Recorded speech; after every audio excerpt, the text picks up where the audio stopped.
유체역학 4장의 4.6절 하나의 유선을 따라 적용하는 베르누이 방정식입니다.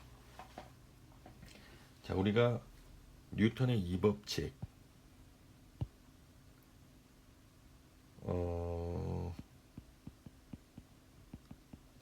뉴턴의 이법칙 힘과 운동과의 법칙이죠.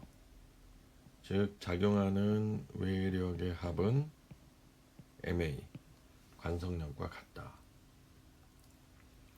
이 법칙으로부터 오일러 방정식이 유도됐고요.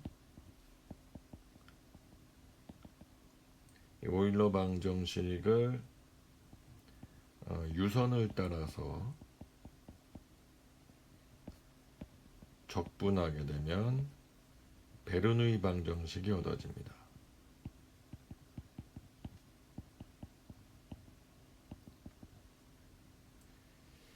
이 베르누이 방정식은 운동 에너지 방정식이죠. 따라서 운동 에너지 변화로 유체 입자에 가해진 E를 설명하는 식입니다. 운동 에너지 변화로 유체 입자에 가해진 E를 설명하는, 사실 이렇게 어려운 게 아닌데 말이 어렵죠. 운동 에너지 변화로 유체 입자에 가해진 E를 설명하는 식이다. 일과 에너지와의 관계, W, E는 힘 곱하기 거리, 이런 거죠. 이거를 어렵게 좀 설명을 하면 유체 운동 에너지 변화로 유체 입자에 가해진 E를 설명하는 식이 된다. 좀 이렇게 어렵게 설명을 했고요. 위에 있는 베르누이 방정식을 한번 유도해 보겠습니다. 오일러 방정식을 어떻게 적분하면 베르누이 방정식이 유도되는지 일단 위에 있는 그림을 좀 이해해야겠어요. 이제 입자가 운동을 하고 있죠. 운동하는 궤적이 이 파란색 선으로 그려져 있고요. 근데 만약에 이게 정상류, 시간에 따라 흐름이 변하지 않는 정상류라고 하면은 유적선과 입자의 궤적을 나타내는 유적선과 유선이 서로 같다고 했어요. 그래서 처음에 1번 지점에서 출발을 한 입자가 이렇게 궤적을 따라서 궤적을 그리면서 운동을 합니다. 그래서 일정 시간 후에까지 이동한 거리를 우리가 S라고 하고요. S만큼 이동했을 때 유속을 VS라고 정의를 하자고요. 그러면 이게 유적선 혹은 유선을 따라서 운동을 하고 있다고 하면은 이 유속의 방향은 유선의 접선 방향이라고 배웠죠. 그래서 이 방향의 접선 방향의 유속 성분을 갖게 됩니다. 근데 이때의 유속 벡터는 접선 방향의 성분밖에 없어요. 곡률의 중심 방향의 유속은 없습니다. 왜냐? 유선의 정의로부터 유선은 유속 벡터를 연결한 선이라고 했죠. 유속 벡터를 접선으로 갖는 매 점에서의 유속 벡터를 연결한 선을 유선으로 정의했기 때문에 유선을 가로지르는 유속 성분은 없는 거죠. 즉 곡률 중심으로의 이 방향으로의 유속 성분은 없는 겁니다. 없어요. 하지만 가속도 성분은 접선과 곡률 중심 양쪽으로 다 있게 되죠. 자, 그렇게 해서 우리가 배웠듯이 지난 시간에 배웠듯이 유선을 따르는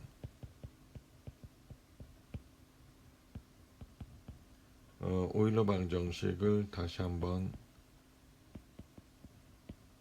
써보면 마이너스 라운드 S P 플러스 겜마 Z는 로 곱하기 A의 T다. 이거를 1번 이게 오일러 방정식이에요. 여기서 접선 방향의 가속도 AT는 이게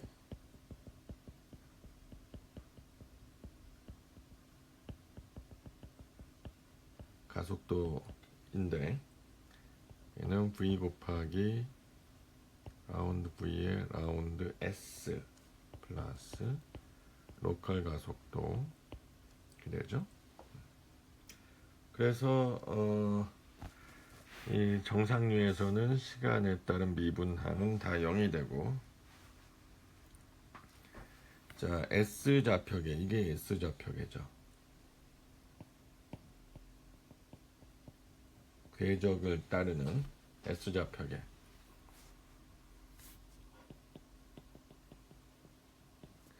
궤적을 따르는 S 좌표계에서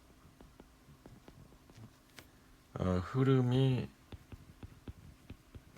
S만의 함수가 되죠. 이럴 경우에는 편미분과 상미분이 같아집니다. S만의 함수이기 때문에.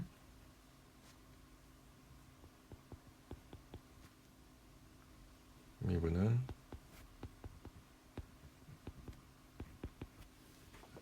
상미분. 따라서 1번식은 상미분식으로 바꿔도 돼요. B 플러스 겜마 G는 로 곱하기 V 곱하기 dV ds 이런 식으로. 그러면 이걸 볼까요? 이 식이 어떻게 변형이 되는지. 로 요 항은 말이죠. V 곱하기 ds분의 dv. 이 항은 뭐와 같냐면은 2분의 v제곱을 s로 미분해준 식과 같습니다. 왜냐하면은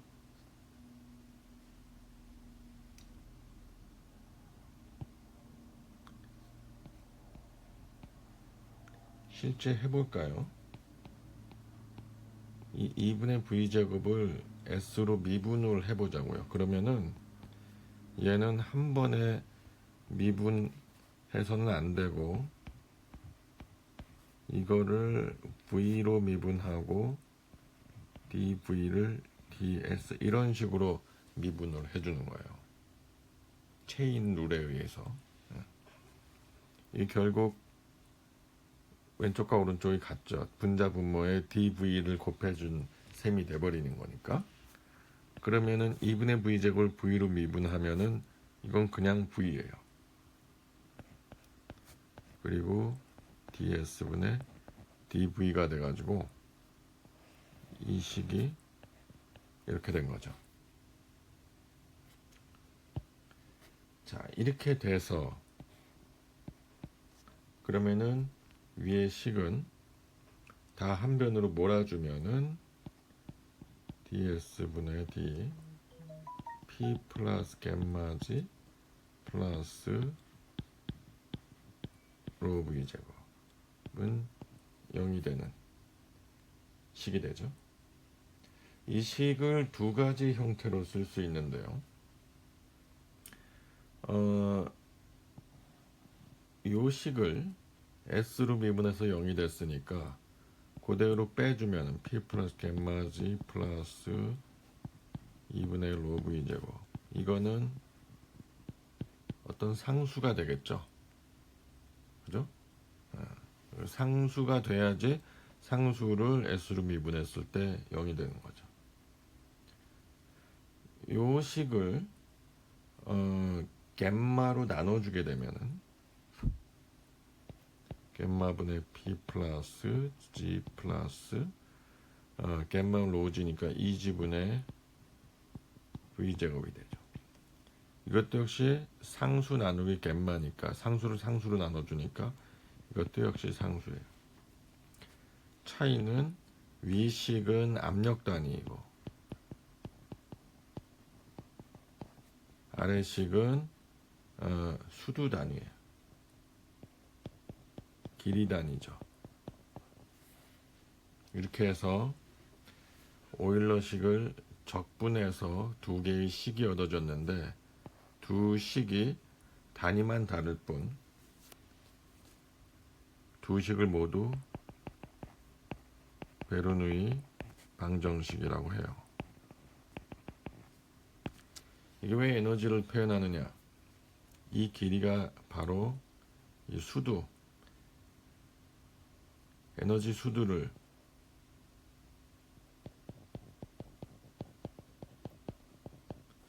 왜 의미를 갖기 때문입니다.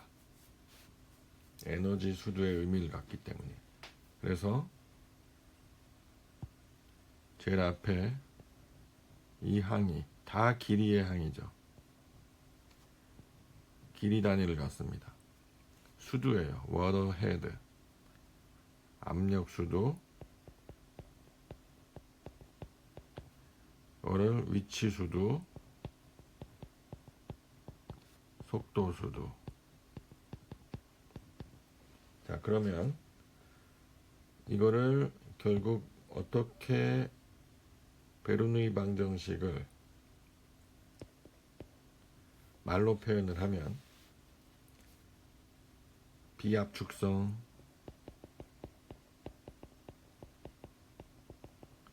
또 비점성, 유체의 정상류 흐름에 대해서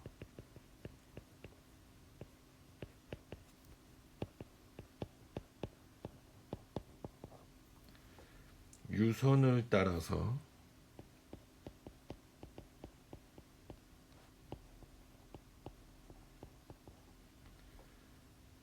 위압 에너지,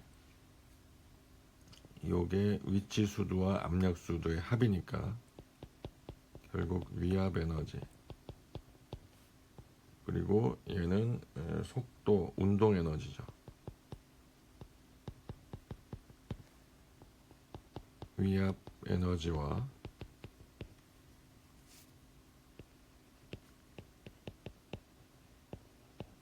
운동 에너지의 합이 일정하다는 것을 의미합니다. 즉 유선을 따라서 압력수도, 위치수도, 속도수도의 합은 항상 일정하다 하는 게 베르누이 방정식이에요. 자, 다음 슬라이드를 보면은 물리적 이해 원에서 에너지 보존 이렇게 나오는데 유선을 따라서 베르누이 방정식을 적용하면 유동유체의 총 수두는 일정하다 해놓고서 밑에 그림을 보면은 벤추리미터라고 합니다. 이렇게 관의 직경이 좁아지는 그런 구조로 되어 있는 일종의 장치죠. 그래서 관의 입구가 좁아진 단면을 흐를 때에는 이와 같이 유속이 증가합니다. V1에서 V2로 좁아진 단면에서 유속이 이렇게 확 증가를 하죠. 그랬다가 단면이 넓어지면 다시 유속이 감소하는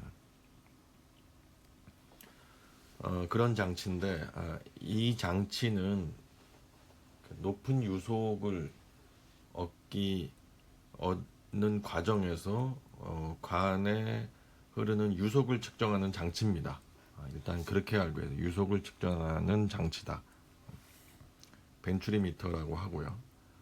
여기에 베르누이식, 베르누이 원리가 적용이 되는데 넓은 관에서 좁은 관으로 흐를 때 얼핏 보면은 병목이 생겨서 유속이 줄어들 것 같은 착각을 하는데 유속이 증가하는 겁니다. 좁은 단면을 지날 적에.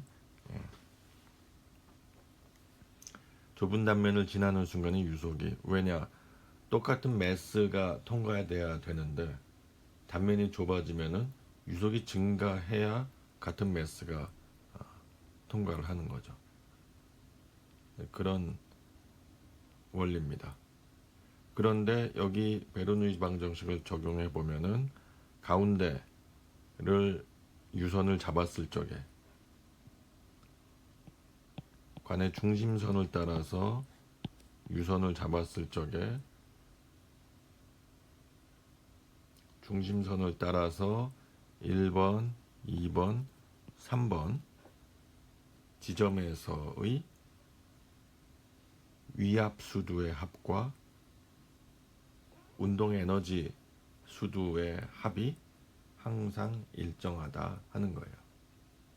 물론 이 피조메터의 눈금, 이거를 이제 피조메터라고 합시다. 이런 장치를,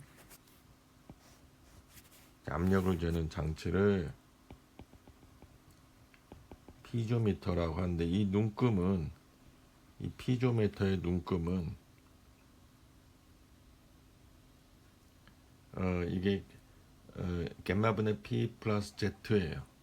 어떤 일정한 이제 기준면이죠. 기준면에서부터 요 1번 지점의 위치를 Z1이라고 하면은 이 Z1과 겜마 플러스 P1 이거의 합이 이 눈금이 올라오는 자리인데, 이 눈금이 가리키는 값은 겜마 플러스 P1 플러스 Z1이라는 거죠. 여기도 마찬가지고 여기도 마찬가지입니다. 근데 여기에는 이 피조메터의 눈금에는 유속항이 들어가 있지 않은 거죠. 그러니까 위압 에너지 수두인 거예요. 여기다가 피조메터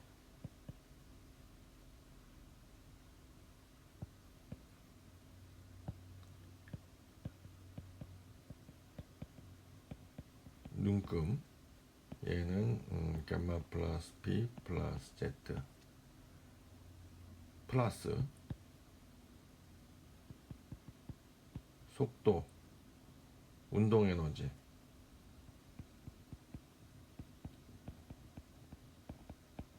수두를 더한 값이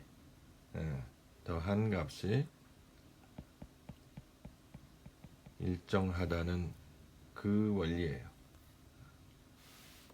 그래서 여기에 베르누이 원리가 적용이 되는 거고요.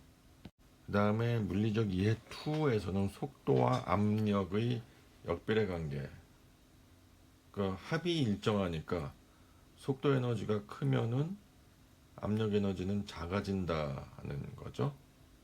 역비례, 합이 일정하니까. 역비례라기보다는 합이 일정하다. 에너지 수두 플러스 위압 수두의 합이 항상 일정하다. 역비례, 반비례, 이거는 좀 뭐 헷갈릴 수도 있어요. 합이 일정하다, 이렇게 기억을 하는 게 정확합니다. 그래서 이 그림은 뭐냐면은 이게 이제 와인이죠. 와인을 좋아하는 사람들은 디켄팅이라는 거를 알 거예요. 와인이 병에 담겨져 있는데 와인을 따가지고 바로 먹기도 하지만은 디켄팅을 해가지고 맛과 향을 좀 풍부하게 만든 다음에 마시면은 더 좋다. 와인 애호가들이 그런 얘기를 하거든요. 근데 뭐냐면은 디켄팅이라고 하는 거는 와인을 산소와 접촉하게 해서 와인의 맛과 향을 풍부하게 한다. 접촉하게 하려면은 여기 이제 산소 기포를 많이 주입을 해야 되죠. 그러려면은 이렇게 와인을 따르는 과정에서 입구를 좁게 하고, 그럼 유속이 빨라지지 않습니까? 유속이 빨라지면서 여기 이제 에어홀을 둬가지고 기포가 딸려 들어가게 만드는 거죠. 그러면은 거품이 많이 생기면서 와인 내부에 기포가 산소를 담고 있는 기포가 와인과 접촉하면서 와인이 맛이 부드러워지고 풍부해진답니다. 그런 장치에 베르누이 원리가 사용되고 있는 거예요. 간단한 예제인데, 수조로부터 배수되는 물에 베르누이 방정식을 적용한다. 베르누이 방정식을 확실하게 적용하려면 유선상에서 적용을 해야 돼요. 물속의 유선이 눈에 보이는 건 아니지만은 가상의 유선을 그어볼 수는 있죠. 이 점선도 하나의 유선이 될 수 있어요. 개방된 수조에 물이 들어있고 수조 바닥에 작은 구멍으로 배수가 되고 있다. 수조에 들어있는 물의 높이는 배수구로부터 10m, 배수구에는 대기압이 작용한다. 여기도 대기, 여기도 대기, 입구와 출구에 전부 대기압이 작용. 그러니까 대기라는 거는 P가 0이라는 얘기죠. 양쪽에서 P가 0이다. P1이 0, P2도 0. 1과 2의 베르누이 위압 에너지 항과 운동 에너지 수두의 합이 일정하니까 P1 플러스 겜마분의 P1 Z1 플러스 2G분의 V1의 제곱. 이게 1번 지점에서의 베르누이 항들이에요. 이게 2번 지점에서의 베르누이 항들의 합과 같다. 왜냐? 항상 컨스탄트 하니까. 예. 근데 얘는 대기니까 전부 0이에요. 그리고 데이텀, 이게 기준 면이잖아요. 2번 출구의 엘리베이션이 기준면이네요. 그럼 얘도 0으로 보는 거죠. 그리고 이 수조의 표면이 2번에서 배수가 이루어지면은 1번 표면도 이렇게 줄어드는 방향으로 내려가겠죠. 하지만 1번의 수면적보다 2번의 배수구의 단면적이 매우 작을 경우, 이거를 이제 A1과 A2라고 하면은 A2 홀의 면적보다 탱크 수조의 단면적이 훨씬 크게 되면은 V1과 V2에서 V1은 수면이 내려가는 속도예요. V2가 상대적으로 훨씬 크겠죠. 그래서 V1은 상대적으로 무시해도 될 정도로 작다고 볼 수 있다. 얘가 0이 되는 거죠. 그러면은 결과적으로 V2는 루트 2G Z1이 되는 거예요.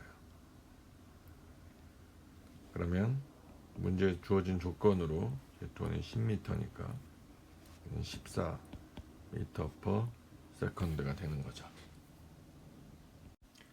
예제 4.4는 아주 쉬웠고, 예제 4.5는 약간의 응용 문제, 자전거 헬멧 주변의 공기 흐름에 대해 베르누이 방정식을 적용한다. 문제를 한번 읽어볼까요? 자전거 헬멧의 통풍 문제 설계에 사용될 위치 A와 B에서의 압력을 계산하고자 한다. 공기의 밀도가 1.2kg/세제곱미터, 헬멧에 대한 공기 속력이 12m/s. 여기서 공기의 속력이 12m/s. 정면에서 맞는 공기가 12m/s. A가 정체점이라고 해요. 정체점. 처음 나오는 얘기인데. 정체점. stagnation point.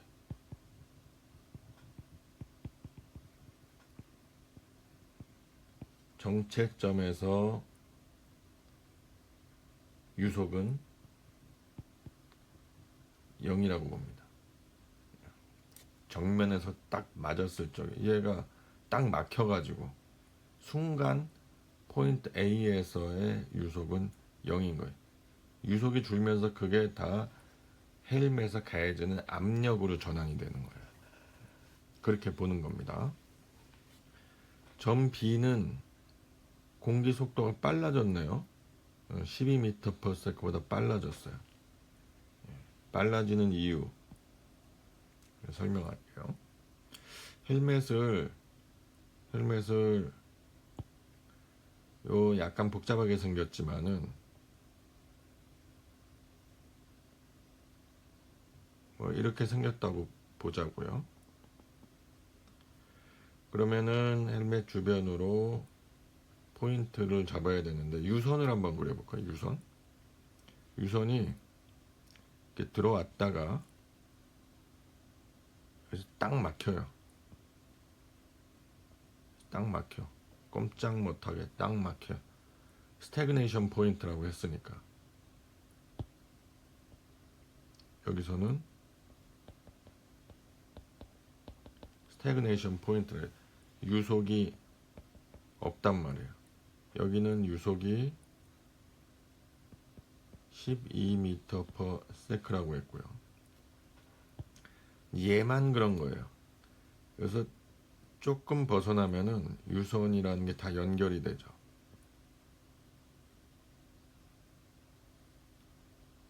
이런 식으로. 그리고 이런 식으로.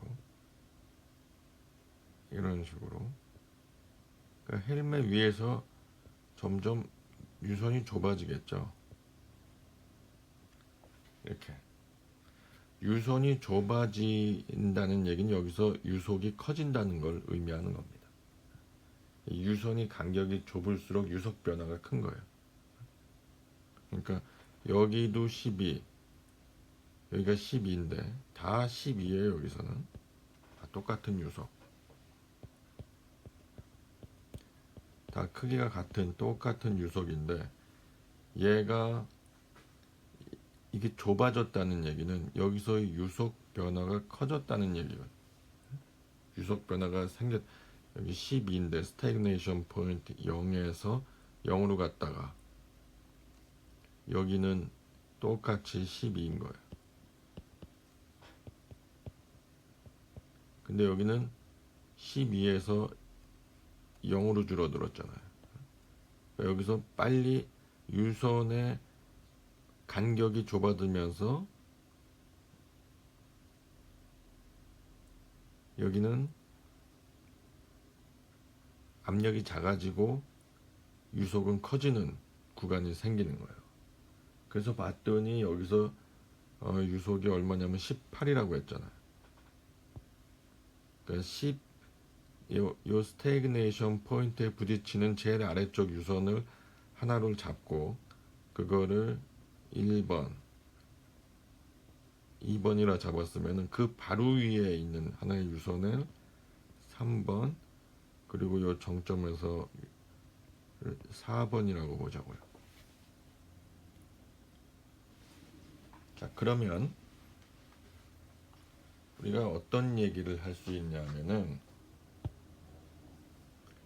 P1은 이 대기압이죠.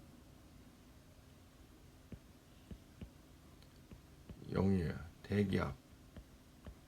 P2도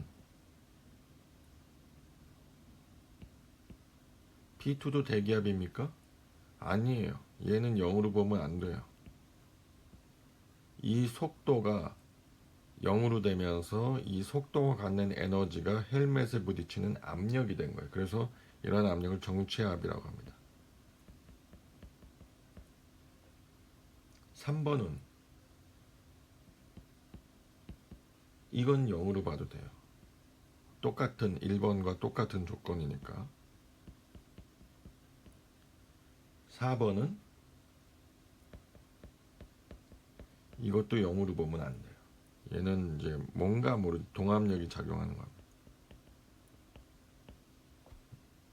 자, 여긴 공기니까 물보다 훨씬 가볍잖아.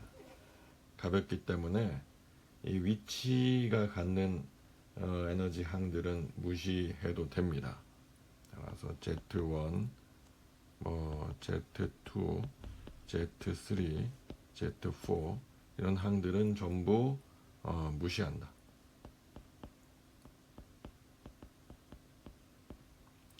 이 유체, 물과 기름 이런 거라도 어떤 조그만 장치에서 어떤 변 위치가 그렇게 전체 에너지에 미치는 영향이 크지 않을 때는 무시할 수도 있어요. 기체 흐름에서는 좀 이렇게 사이즈가 크더라도 밀도 자체가 작기 때문에 위치항들은 일반적으로 무시할 수 있다고 봅니다.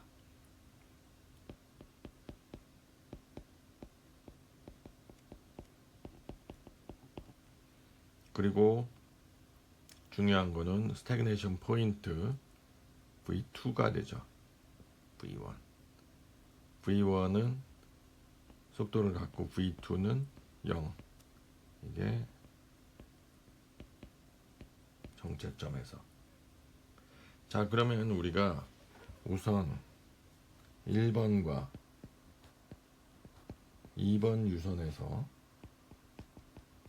베르누식을 적용해 보면은 겜마분의 P1 플러스 Z1 플러스 2G분의 V1의 제곱은 겜마분의 P2 플러스 Z2 플러스 2G분의 V2의 제곱 해서 P1, P2는 P1 대기압이니까 0으로 놓고 P2는 0으로 놓으면 안 된다고 했죠. 얘는 정체압이니까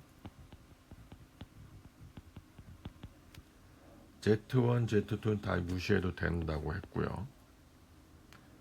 V1은 12m/s로 갖고 있고 V2를 스태그네이션 포인트니까 0으로 둔다. 그러면 여기서 P2를 우리가 계산할 수 있어요. 정체압을 계산을 해보면은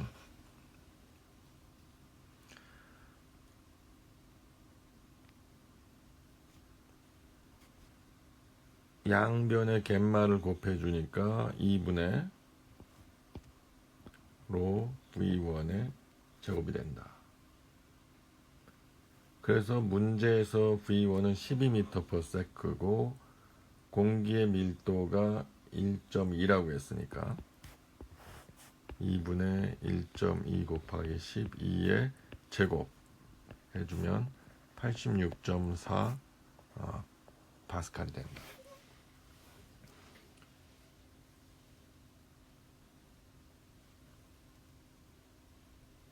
자, 그럼 이제 B에서의 압력. 그러니까 여기서는 P4죠. P4예요. 위치 B에서의 압력은 P4입니다. 자, 그러려면은 3과 4 유선에다가 적용을 해야 돼요. 그러면 겜마분의 P3 플러스 Z3 플러스 2G분의 V3의 제곱 겜마분의 P4 플러스 Z4 플러스 2G분의 V4의 제곱. 자, P3는 P1과 마찬가지로 대기압으로 치고 0이고 G3, G4는 다 0으로 봐요. 2G분의 V3의 제곱 V3가 12m/s라고 P4는 우리가 구하고자 하는 양이고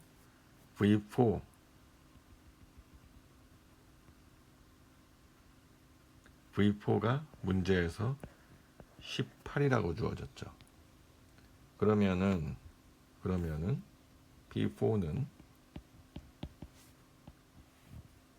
2분의 로 곱하기 V3의 제곱 마이너스 V4의 제곱이니까 얘는 2분의 1.2 곱하기 12의 제곱 마이너스 18의 제곱 해서 마이너스 108 파스칼이 된다. 예제 4.6은 아까 봤던 벤츄리미터에 관한 문제네요. 수치가 나와 있죠. 1번 지점에서 위압수로는 1m, 2번 목이 좁아지는 2번 단면에서 0.5m, 목 부분에서의 속도 V2를 구하여라 하는 문제. 그러면 1과 2 사이에 베르누이식을 적용하면 겜마분의 P1 플러스 Z1 플러스 2G분의 V1의 제곱 겜마분의 P2 플러스 Z2 플러스 2G분의 V2의 제곱 해서 이게 H1 이게 H2 하면 H1 마이너스 H2는 0.5가 되겠죠. 이게 2G분의 1 V2의 제곱 마이너스 V1의 제곱인데 목 부분에서의 속도가 접근 단면에서 속도의 2배라고 했어요. 그러니까 V1이 V2의 절반이라는 얘기죠. 그럼 2분의 V2의 제곱 이렇게 되는 거죠. 그래서 2분의 1 이게 4분의 3 V2의 제곱이 되고요. 따라서 풀면 V2는 3.62 m/s가 된다. 다음에 정압이 나오죠. 정압은 스태틱 프레셔입니다.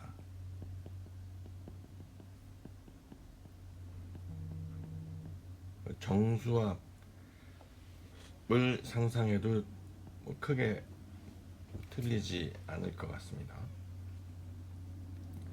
정압이 있으면은 운동압이 있죠. 운동압은 키네틱 프레셔.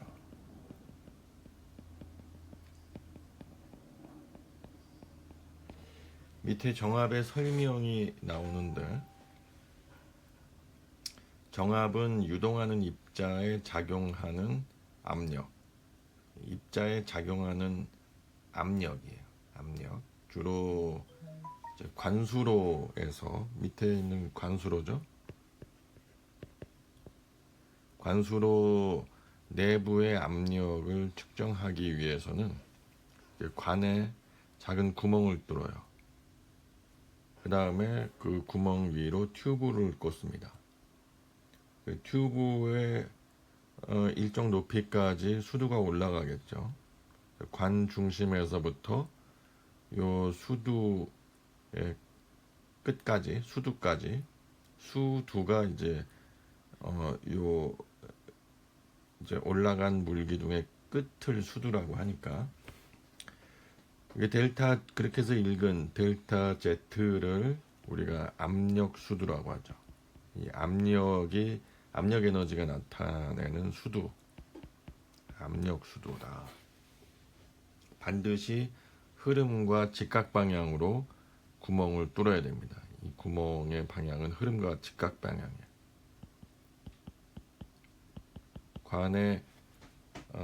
관 벽에 구멍을 뚫게 되면은 자연히 흐름의 직각 방향이 될 수밖에 없겠죠.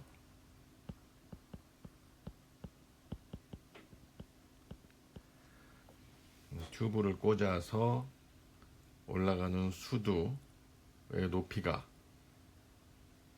A점의 압력 수두가 되는 겁니다.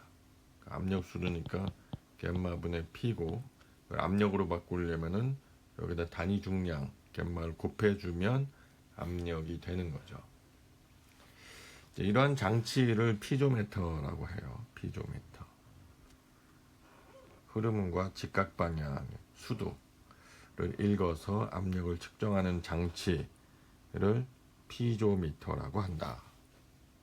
그 다음 슬라이드에서는 정체관이라는 얘기가 나오는데, 우리가 정체압을 이미 배웠잖아요. 헬멧 예제에서 스태그네이션 포인트도 배웠고, 똑같은 원리입니다. 단지 밑에 있는 그림을 보면은, 지난 슬라이드에서 그림은 정압을 측정하기 위해서 관 내부의 압력을 측정해 관벽에 구멍을 뚫고 튜브를 연결했죠. 그때는 관수로였는데 지금은 자유수면을 갖는 개수로예요. 상황이 조금은 틀린 겁니다. 하지만 이 스태그네이션 프레셔가 항상 개수로에서만 있냐? 그건 아니에요. 이 그림이 그렇단 얘기죠. 개수로인데 자유수면을 갖고 있고, 자유수면에서는 압력이 0이죠. 이 내부에서는 정수압을 갖는 거예요. 내부의 압력은 이와 같이 같은 분포를 갖는 정수압이에요. 그런데 여기 흐름이 있죠. 유속을 갖는 흐름이 있는 거예요.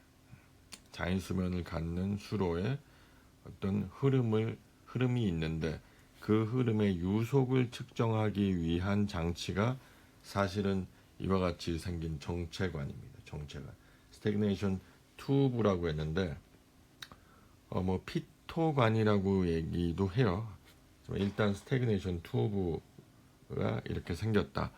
특징은 이렇게 끝이 흐름 방향으로 구부러져 있다. 흐름 방향으로 구부러져 있다.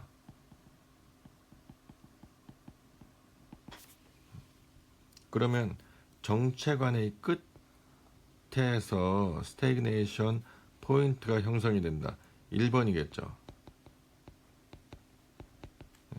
그럼 1번에서의 유속은 당연히 0이 되겠죠. V0는 V라는 유속을 갖고요. V1은 0이고. 근데 여기서 잠깐 벗어나 있는 얘는, 그러니까 유선이 여기서부터 여기까지가 유선이에요. 스태그네이션 포인트. 여기서 유선이 딱 멈춰져 있는 거고요. 요 바로 위에 있는 유선은 이렇게 해가지고 흘러가겠죠. 연속적으로. 자, 그러면 얘는 0, 1, 2, 3 이렇게 했을 적에 2, 3 이렇게 했을 적에 V2는 V3과 같고요. 튜브니까 헬멧이 아니에요. 얘는 결국 V0하고 다 같은 거죠. 스태그네이션 포인트에서만 유속이 없는 겁니다. 스태그네이션 튜브에서는 그래요. 그러면 이때 원래 유속이 있었는데 여기서 유속이 없죠. 그러면서 요 유속이 갖는 에너지가 요 튜브 내부로 전달이 돼가지고 튜브 내 수두를 L만큼 올려요. 이 L이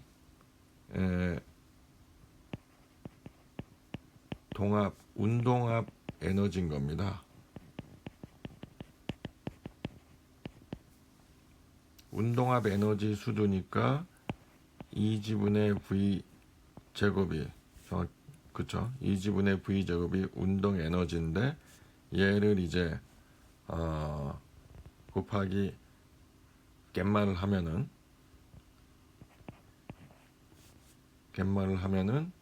얘는 운동압이 되는 거죠. 즉 2분의 로 V 제곱이 되는 거죠.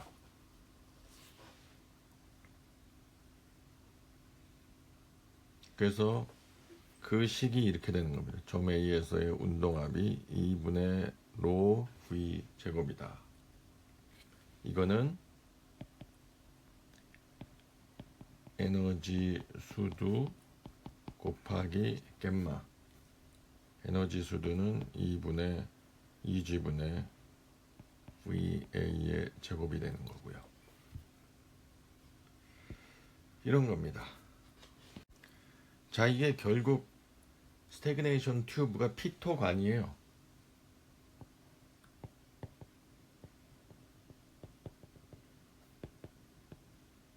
스태그네이션 튜브의 원리를 이용해서 유속을 측정하는 장치 피토관이라고 한다.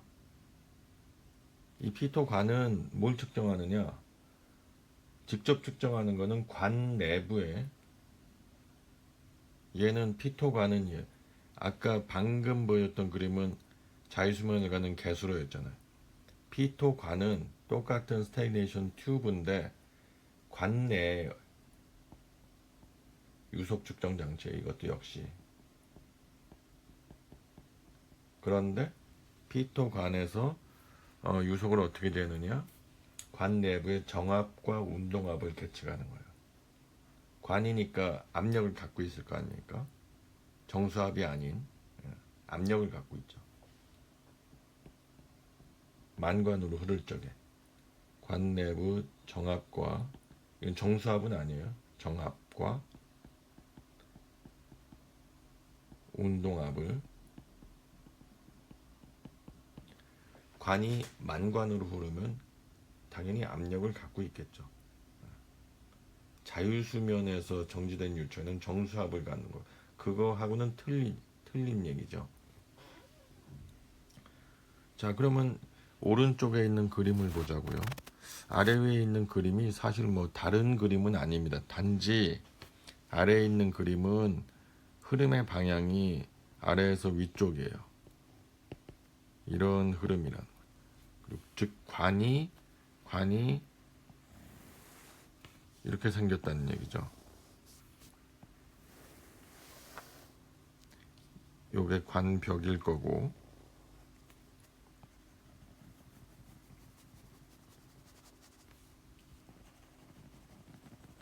관 내부에 이렇게 피토관을 집어넣어 가지고 밖으로 뽑은 거죠. 위에 그림은 어떻게 해요? 똑같죠. 형태는 똑같은데 흐름이 왼쪽에서 오른쪽으로 들어가게 돼 있잖아요. 그렇다면은 얘는 이제 관이 이렇게 생긴 거죠.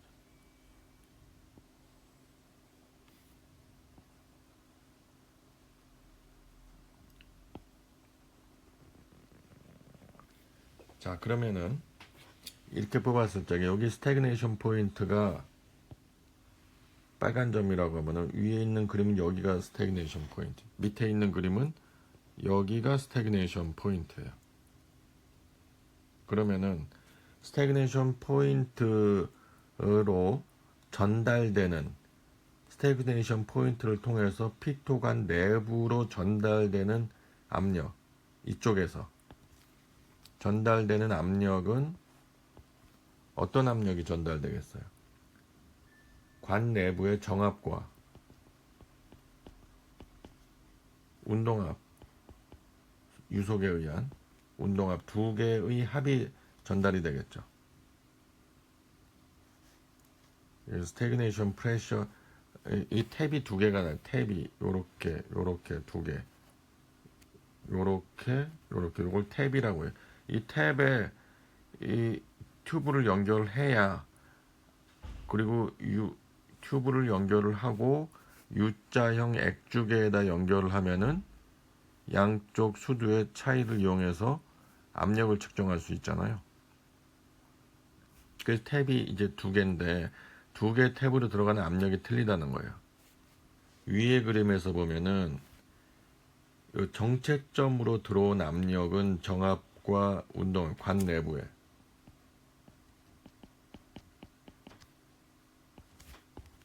그런데 옆으로 빠진 탭으로 전달되는 압력은 정압만 전달돼요. 정압. 이게 스태그네이션 프레셔라는 게 헷갈리면 안 됩니다. 정압 플러스 운동압이에요.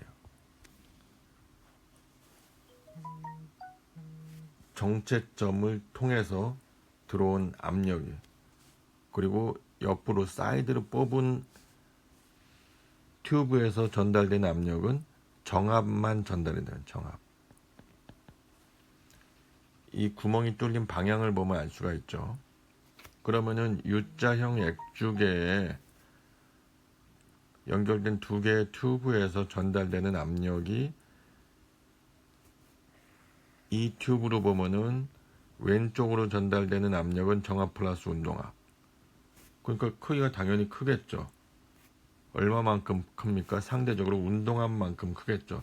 한쪽에서 누르는 힘은, 이쪽에서 누르는 힘은 정압 플러스 운동압으로 누르고 있고, 오른쪽에서 누르는 힘은 정압만 가지고 누르고 있으니까 이 차이는 운동압이겠죠. 이해갑니까?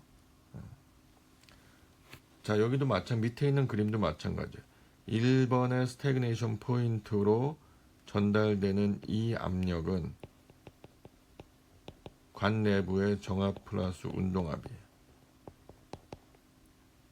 그런데 그 압력이 이렇게 전달되는 거죠. 그래서 정압 플러스 운동압. 근데 사이드로 뽑은 탭에서 전달되는 압력은 정압만 전달이 된다.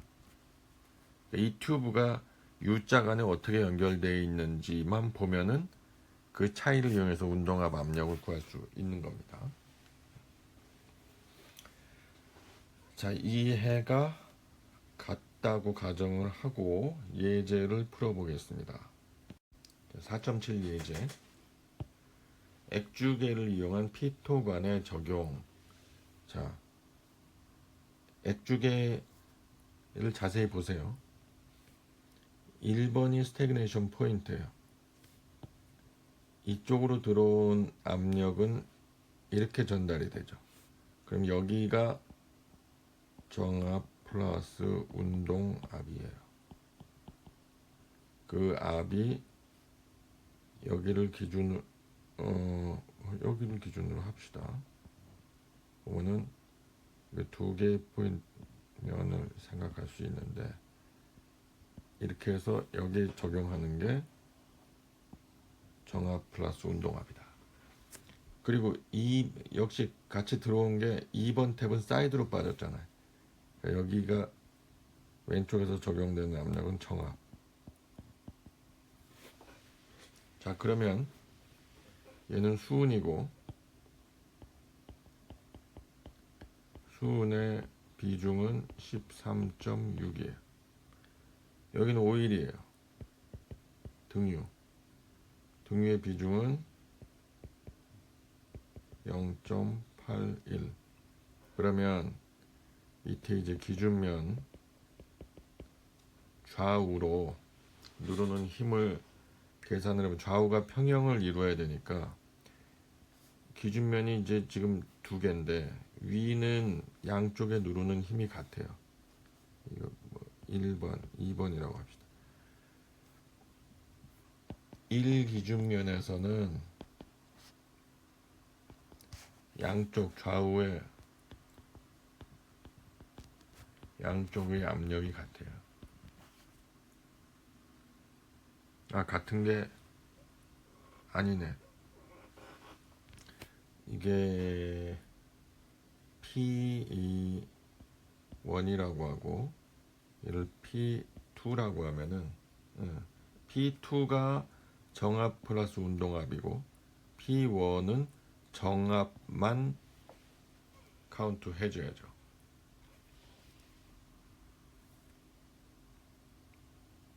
그런데 2번 기준면에서 결국은 압력차가 이제 P2-P1의 압력 차이가 있는 거죠. 그런데 2번 기준면에서는 얘가 이제 양쪽의 압력이 서로 평형을 이루고 있어요. 수은 기둥의 높이 차이 때문에.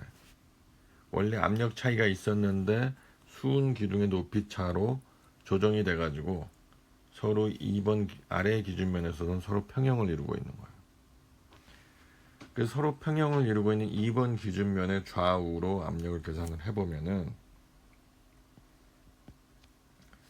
왼쪽을 보면은 P1 플러스 수은 기둥이 누르고 있는 압력 Y 곱하기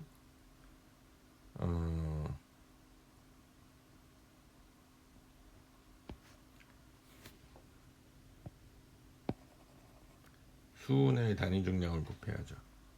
13.6 곱하기 9810 곱하기 Y. 이것이 P2 플러스 0.81 곱하기 9810 곱하기 Y예요.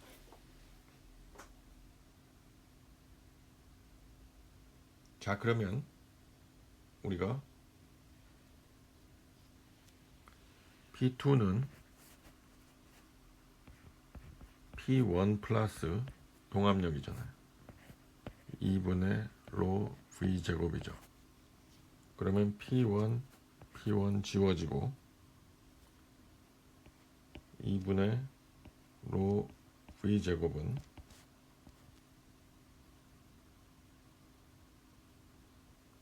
13.6 마이너스 0.81 곱하기 9810 곱하기 Y. 그러면 V는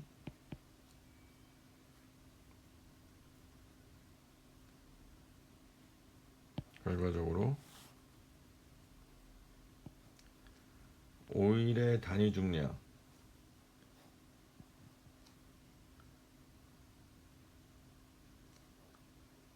이게 오일이니까 오일의 단위 중량 0.81 곱하기 1000 분의 2 곱하기 0.18이죠. Y가 0.18m입니다. 곱하기 13.6 마이너스 0.81 곱하기 9810 이렇게 되는 거죠. 그래서 답은 7.45 미터 퍼 세크가 되는 겁니다.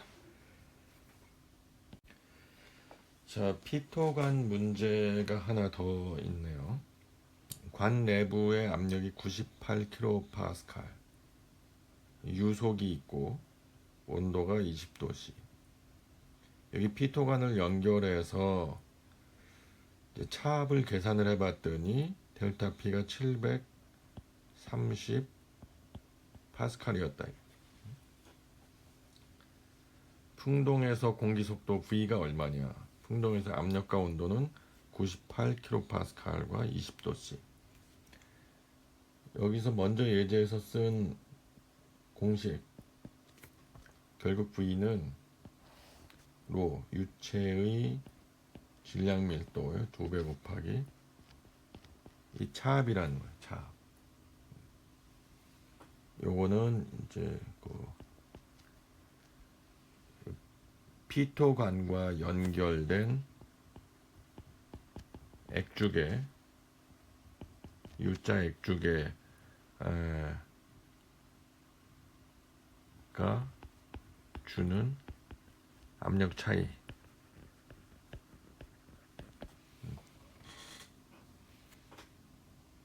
문제에 주어진 조건을 넣고 계산을 하면 로가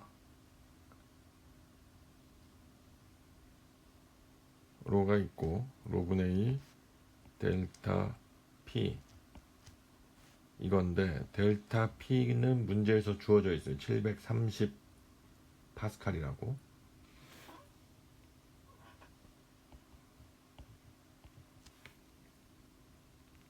근데 로가 없죠. 온도만 주어져 있어요. 그래서 요 98kPa 요 관 내부의 압력으로부터 로를 계산해야 됩니다.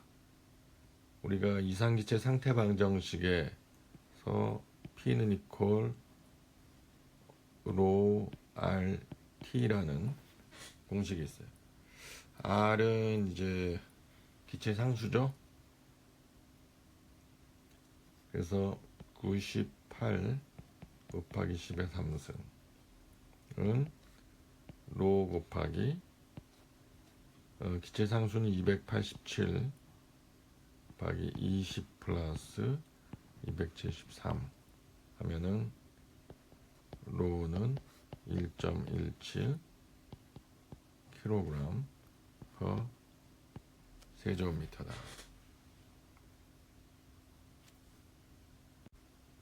그래서 거의 이제 스태그네이션 튜브 즉 피토관 문제가 나오면은 요 식이 거의 공식으로 쓰여지고 있다.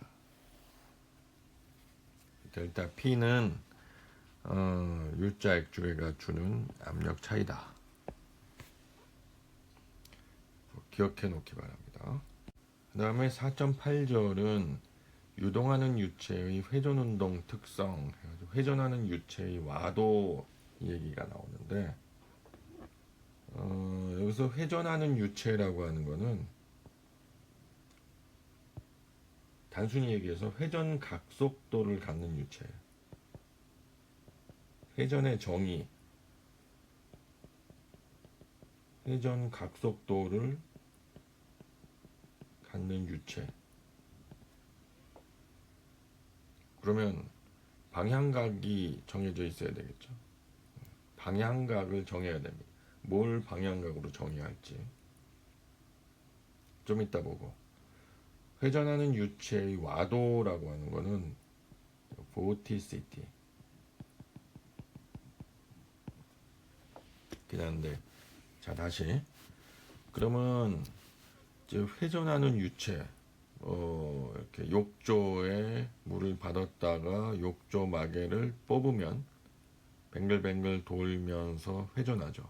그것도 회전하는 유체고, 사실은 이렇게 바닥면에 일정 거리를 떨어진 높이에 운동하는 평판을 놓았을 적에 바닥에서의 유속은 0이고 상부에서 평판과 같은 속도로 운동을 할 적에 이 깊이에 따른 속도 변화가 생기죠.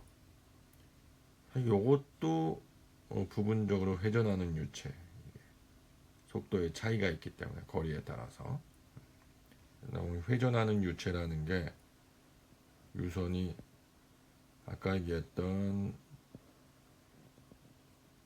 이런 이제 유선이 생길 수 있죠. 거리에 따른 유속의 변화가 있잖아요. 이렇게. 그것과 이 부분과 이 부분이 비슷하지 않습니까? 얘가 회전류가 될 수가 있어요. 뭐 어떻게 회전을 따지려면은 회전 각속도를 계산해야 되고, 각속도 계산을 하면은 뭔가 세타를 정의를 해야 되는데 어떻게 정의를 하냐? 야, 가만히 있던 유체 요소가 정사각형 모양의 유체 요소가 일정 시간 지나면 T1에서 T2로 일정 시간이 지나면은 위아래 속도 차이에 의해서 얘가 찌그러지죠. 이렇게 찌그러져요. 찌그러지면서 뭔가 세타의 변화가 생겼다. 이 세타를 어떻게 정의하느냐? 그 평면상의 유체 요소가 이렇게 찌그러져 있을 때 이 유체 요소의 방향각을 세타라고 하면은 이 세타는 어떻게 정의를 하냐면요. 이 정사각형 유체 요소의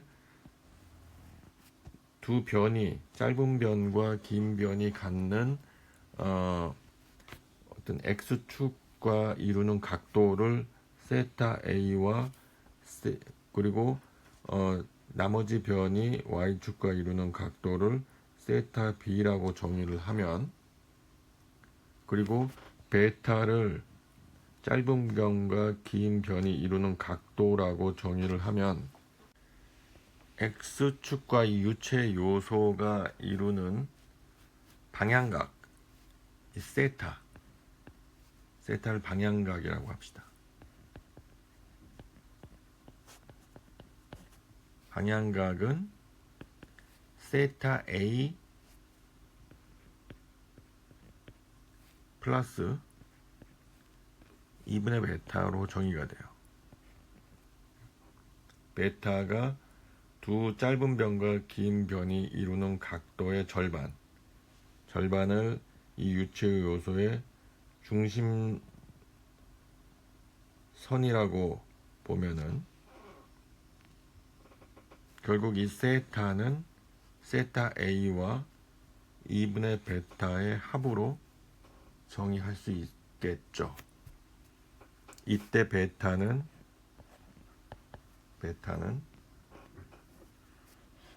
보세요. 2분의 파이 90도, x와 y축이 이루는 각도가 90도잖아요. 90도. 이 90도 플러스 세타 b,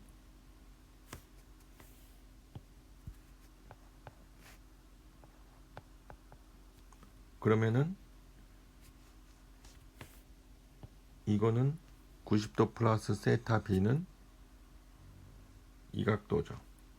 여기서 세타 a를 빼면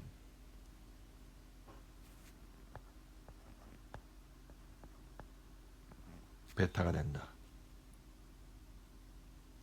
기하학적으로 생각하면 충분히 이해가 갈 겁니다. 자, 그러면 세타 a 플러스 2분의 베타는 세타 a 플러스 4분의 파이 플러스 2분의 세타 b 마이너스 2분의 세타 a 해서 얘는 4분의 파이 플러스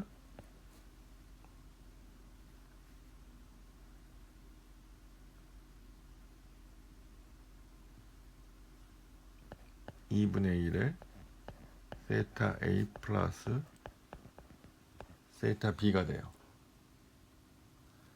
그러면 우리가 방향 각속도는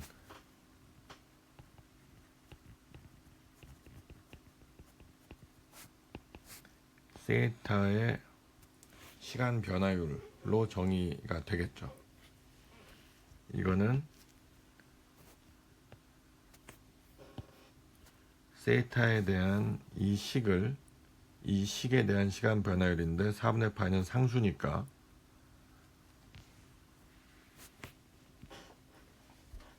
상수니까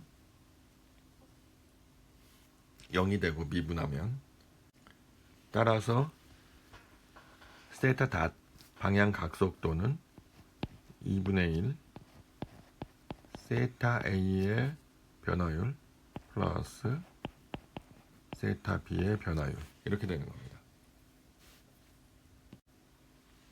따라서 세타 닷이 0이면은 얘는 비회전류가 되겠죠. 각속도가 0인 셈이 되는 거니까. 그 다음에 XYZ축에 대한 회전 각속도를 구하는 과정, 유도하는 과정이 있는데 좀 복잡해서 생략하고 결과만 소개를 하겠습니다.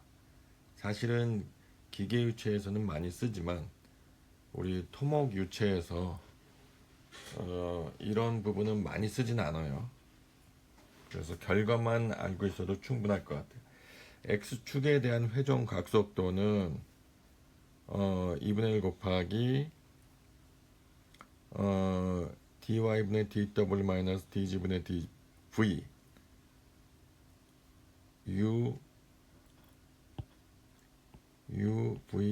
uvw는 x, y, z 방향의 속도예요.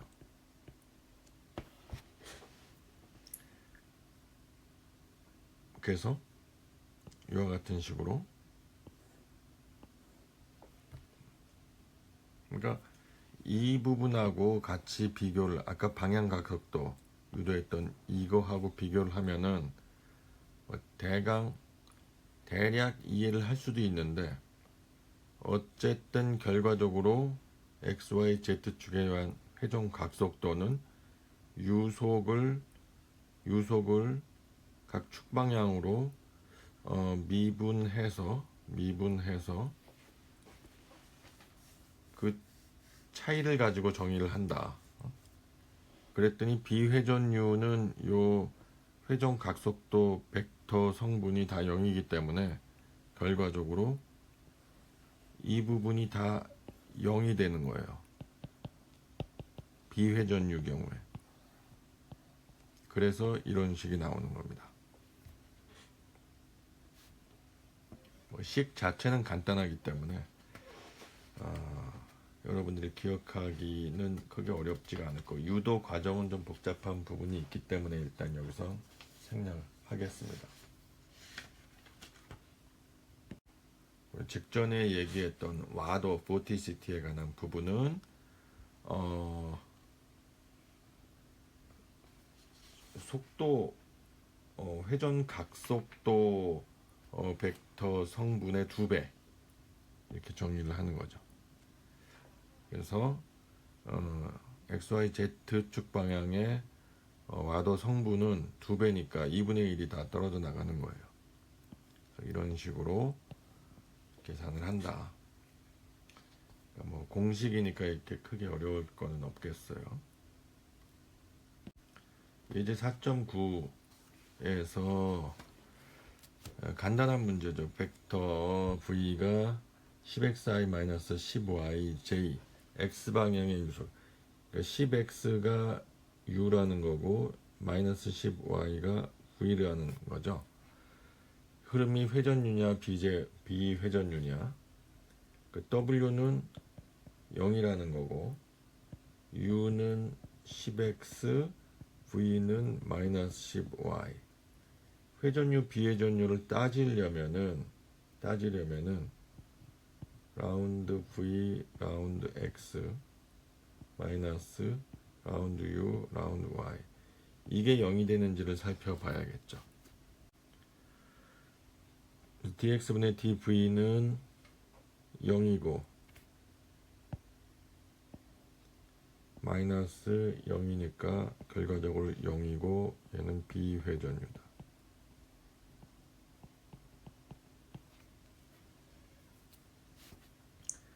그 다음에 얘는 간단한데 조금 이 문제를 바꿔서 만일 u가 10y이고 v가 마이너스 10x다 하면 어떻게 되겠습니까? 라운드 v 라운드 x 마이너스 라운드 u 라운드 y 하면은 얘는 이제 마이너스 10 해서 마이너스 20이 되니까 0이 아니잖아. 얘는 회전율이라는 얘기죠.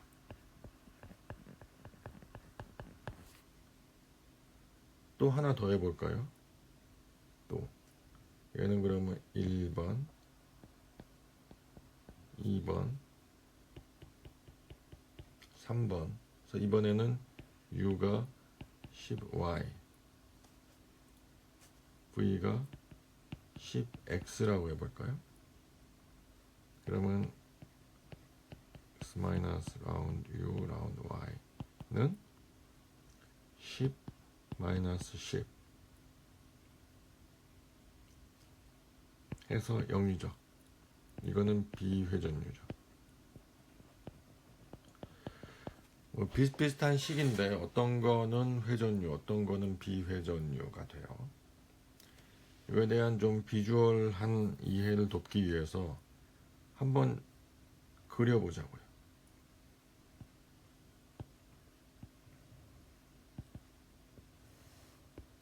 x, y 좌표가 있을 때 x방향의 유속은 x축 방향으로 커진다. 10x.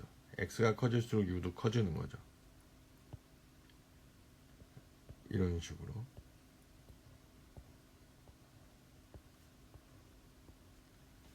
x에 비례해서 x방향의 유속이 커지죠. y방향으로는 y가 커질수록 유속이 커지긴 커지는데 반대 방향, 아래 방향으로 커지는 거죠. 그러니까 이런 식인 거죠.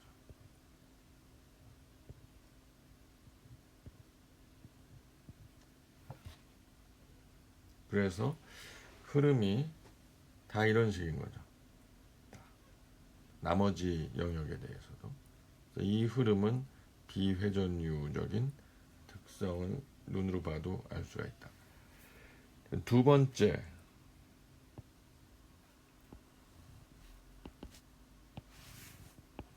XY. 유속 벡터를 그려보면은 X방향의 유속이 Y가 커질수록 X방향의 유속이 커져요. 그 다음에 무슨 얘기냐면은 이렇다는 얘기죠.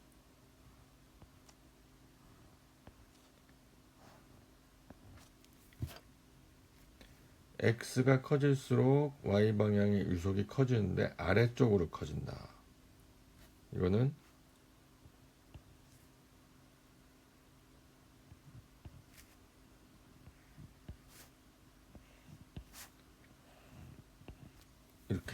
이렇다는 얘기죠.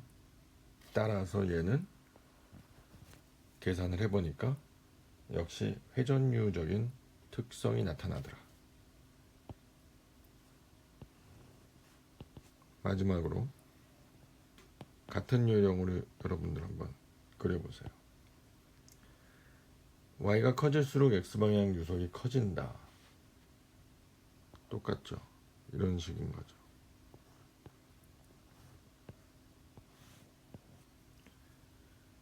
X가 커질수록 Y방향 유속도 같이 커진다. 그러면은 이런 식일 거예요.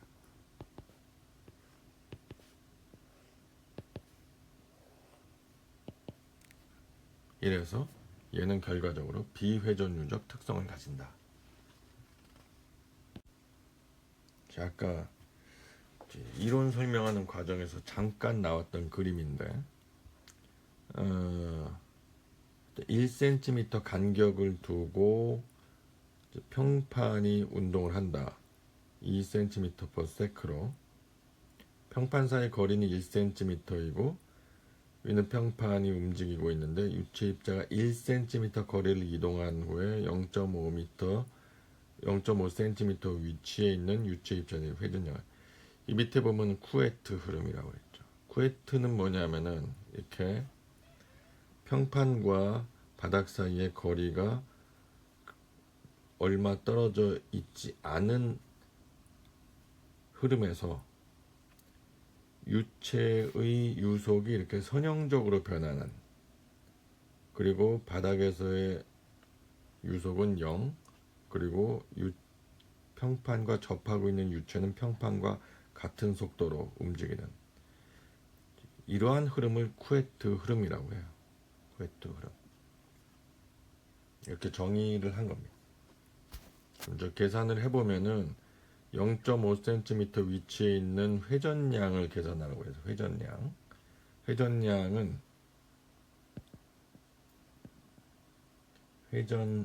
회전율에다가 시간을 곱하는 건데, 회전율의 정의가 이제 회전하는 속도죠.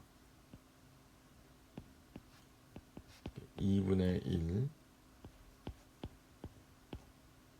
x 마이너스 라운드 u 라운드 y 이렇게 정의를 하고요. 그러려면 우리가 속도를 알아야 되는데, 유체의 속도 u가 0.5cm 위치에 요 위치에서의 속도를 0.5cm 위치에서의 속도는 이게 선형 변화니까 속도식을 쓰면은 속도식 u는 0.02 0.01분의 y 해서 2y가 되고요. 이 유속의 식을 여기 넣어가지고 y 방향의 유속이 지금 없잖아요. 얘는 없죠. 얘만 있고, 그러면은 회전율은 2분의 1 곱하기 얘가 2y를 y로 미분한 마이너스 2가 돼요. 그러면은 마이너스 1 라디안 퍼 세크가 된다. 그러면 이제 0.5cm 위치에서의 회전량을 계산하라고 했으니까 y는 0.5cm에서 유속을 보면은 유속 u는 2 곱하기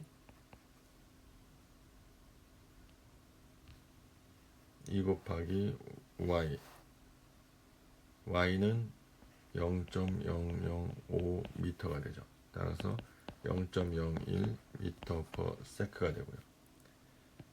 델타 t는 1cm 거리를 이동하려면은 소요되는 시간은 델타 x를 u로 나눠주면 되니까 델타 x가 0.01 u도 0.01 그래서 1세컨드가 되고요. 회전량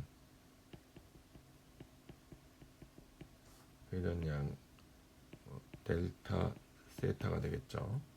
이거는 회전율 곱하기 델타 t 해서 마이너스 1 곱하기 델타 t 1 그래서 마이너스 1